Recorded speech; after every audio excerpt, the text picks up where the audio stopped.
What's up everybody, this is Warhawk Beyond 2040 in the house, bringing to you another edition of the Flash Season 6 review series, and today I'm going to be talking about episode 2 entitled A Flash of the Lightning, which I have just finished watching, and I have to say I really enjoyed this episode a lot. It really packed a punch emotionally, and we got a real glimpse of what to expect in the upcoming crisis, which is getting very, very near. And we also get to see how Barry deals with this revelation that he is expected to sacrifice himself in this crisis, and how he's preparing to tell the rest of the team. So this was a really good episode. And we also got to see John Wesley's ship return once again as Jay Garrick. And for many of you out there who know who John Wesley's ship is, he was, of course, the original Flash back in the early 90s. And he also appeared in the last crossover event entitled Elseworlds. So, with that all said, let's get this out of the way. Let's talk about episode 2. So, if you all remember, at the end of the last episode, episode 1, the Monitor appeared, warning Barry about he is destined to die in order to save billions of deaths. And, you know, it was quite of a shock, but obviously to hardcore geeks like yourself and mine, we know about the big role that the Flash plays in the Crisis event. So this episode pretty much picks up where we left off at the end of the first episode, the Season 6 premiere.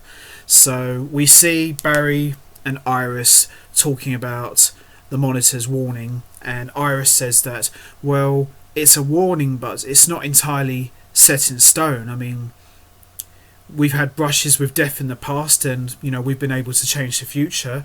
Maybe we can do the same for this.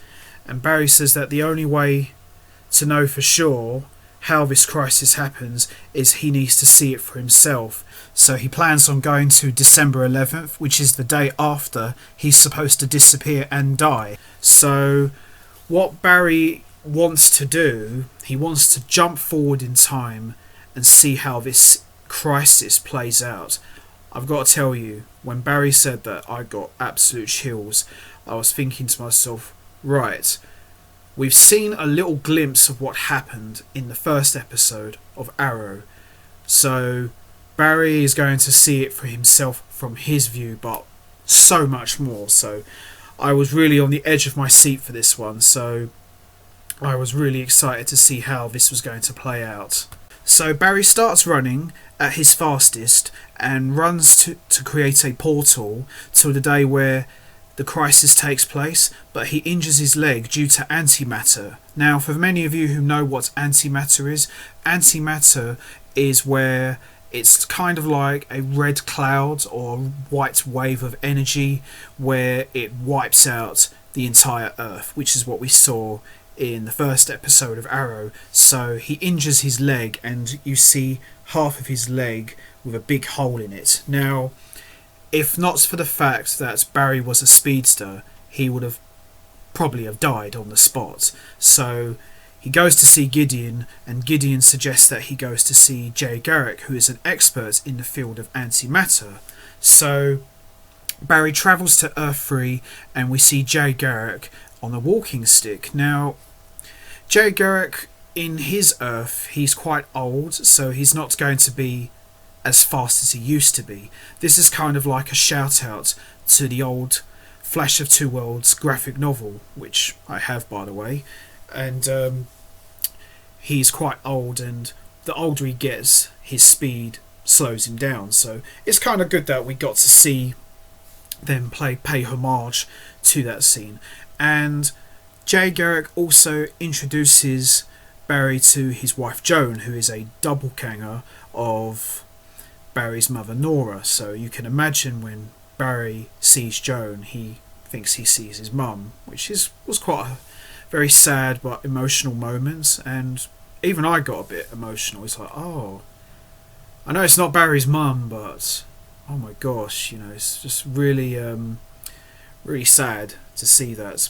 Even though Nora is long since passed away, Barry still thinks about it all the time. So that was really nice to see that. So Jay says to Barry that, what brings you to Earth 3, Barry? And Barry says that the Monitor has told me that I'm destined to die, and I want to know how to stop it.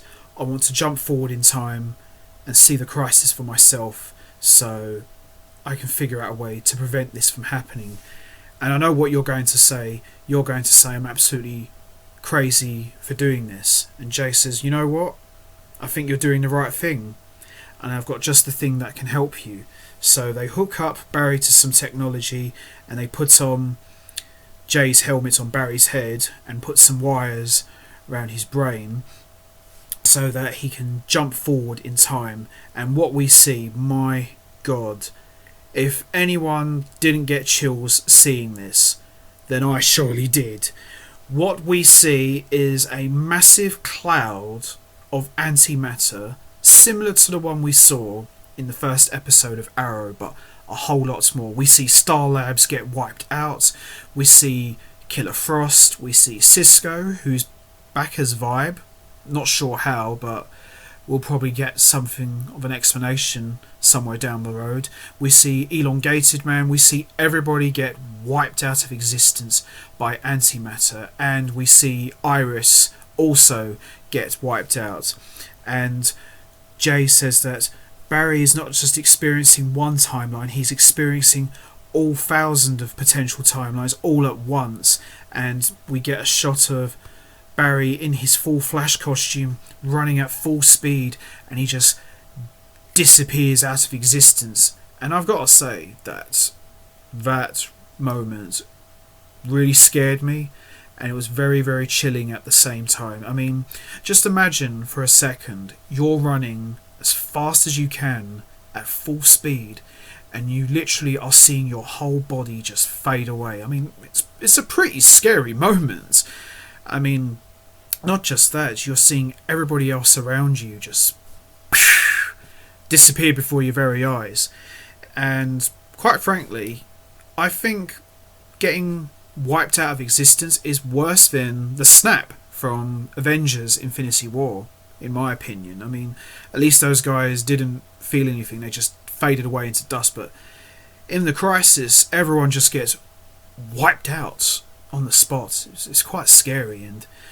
And Barry, after seeing so much, just passes out and later wakes up to find that his nervous system has been temporarily injured.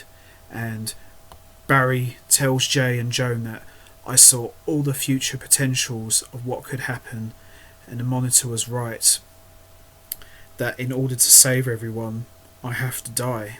So Barry comes to that revelation that in order for the timeline to be intact and for everyone to survive, he has to die. And it's quite a scary conclusion, in my honest opinion. So Barry asks to go back to be near to Iris, and Jay and Joan send him back to Earth 1, where he tells Iris that the only way that I can save the entire world is I have to die. And Iris suggests that there has to be a way to remove the antimatter from Earth 1. And Barry says, there is. I have to die. It's the only way. So he goes to see Joe, and he tells Joe about the coming crisis. And Joe tells him that dying won't mean that you're giving up. It means that you'll be able to protect those around you. And I've got to say, this was a really, really emotional moment, because Joe West, even though he's not his dad by blood, he's been such a father to him, like a proper father figure. Me and my friend always say that Joe West is like the Jonathan Kent of the Flash. He's there to give the pep talks, he's there to give him the advice and the comfort that Barry needs, and to see him break down in tears was quite an emotional moment for me. And even I got a bit teary, because you know that Joe says that you do so much good for the world, and what do you get in return? Nothing. And this is what you get. You're going to be taken away from us. It's not fair. And you know, even just listening to that, even I got a bit sad just hearing that, because you can really see how much Joe looks at Barry as a second son, like his own flesh and blood. So we got to see that one more time, and I have to say, I love the scenes with Grant Gustin and Jesse L. Martin. They have amazing chemistry, and to me they are the Clark and Jonathan Kent of the Flash, and we got to see that one more time, and top stuff from both guys. Really loved this scene with them two a lot. We also see Ramsey Rosso, who is a friend of Caitlin, sort of, meeting with a dark matter dealer, and he accidentally uses his powers on him and drains him until he's nothing more than a corpse. Now this scene kind of reminded me of Eddie Brock from the Spider-Man comics, when he becomes Venom, when you see his whole body turn into the black symbiote ooze. So it was kind of a cool scene. It kind of looks like they're starting to build Ramsey Rosso as the main villain of season 6. I don't know if he's going to be the main villain, but he's going to be one of the main villains. I'm still hoping it's going to be Godspeed. Also, we're introduced to a metahuman named Allegra Garcia, and she has the ability to manipulate electromagnetic waves. So Cecile prosecutes Allegra for a murder of a man, and she reads her mind and decides to give her a lighter sentence. We also learn in this episode that Allegra is trying to start her life over as a reporter, and she explains to Cecile that she feels that she is trapped in her own powers, and Cecile reveals that I'm a metahuman too, and Allegra explains that her cousin Esperanza died in the Star Labs particle accelerator explosion, but it's a possibility that she could still be alive, and the person she is working for is a secret organisation. Ralph finds her file and discovers that she was taken in by this organisation after the particle accelerator blew up. So we're introduced to a new character, and it looks like she's going to be working with Iris as a reporter, so that was quite cool to see that. Also, it's kind of cool to see how Caitlin is now embracing Killer Frost, and Cisco injects her with some of Ray Palmer's nanites, which allows her to pass as a normal human being. And it's quite funny to see Ralph and Cisco taking her to an art gallery show, and Killer Frost just goes, yeah, this is overrated, I don't care about it. And later on we see her attempting to draw herself and doing her own drawing, so to speak. So that was quite a lot of fun to see that. And it's really cool to see that Killer Frost is starting to lighten up a bit. So it's nice to see that she's slowly mellowing out and her cold heart is defrosting, so to speak. No pun intended. So the last shot we see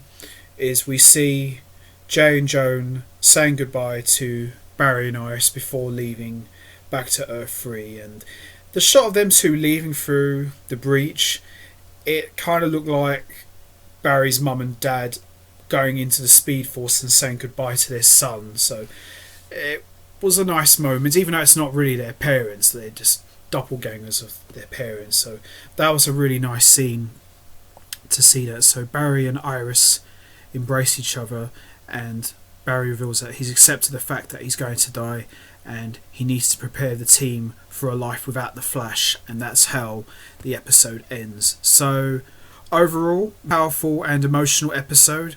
Really enjoyed this one a lot. Really cool we got to see a big glimpse of what to expect in the Crisis crossover event. So it's really got me pumped up, and I can't believe it. We're getting very, very close now. Every passing day the crossover is getting closer and closer. So with that all said, I'm going to leave this here for you guys. What did you think of this episode? Did you enjoy it? Was there anything you liked about this episode? What's your thoughts on the upcoming Crisis? What do you think we could expect from this, going by what Barry saw? Leave your thoughts and comments down below, and I will see you all next time for when I review episode 3. So till then, take care everybody.